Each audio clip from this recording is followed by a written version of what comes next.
iklanin untuk produk di mana ya bagusnya? Promosiin ya di TVRI aja. Hah? Emang bisa? Bisa nih. Ini contohnya. Nih. Kira-kira kalau kita mau kayak gitu juga gimana ya? Iya. Langsung ke kantornya aja yuk. Hah? Iya.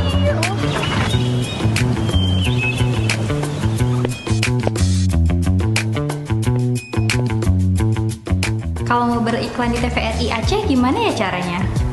Untuk mempromosikan usaha dan program kerja di TVRI Aceh dapat melalui TVC, running text, iklan layanan masyarakat atau PSA, time signal, dialog, advertorial, live program, dan juga konten digital seperti podcast.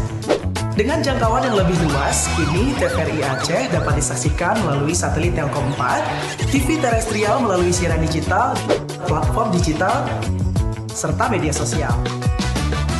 Mari promosikan usaha dan juga program kerja Anda bersama TVRI Aceh. TVRI, media pemersatu bangsa, menyatukan program dan usaha Anda untuk Aceh dan Indonesia.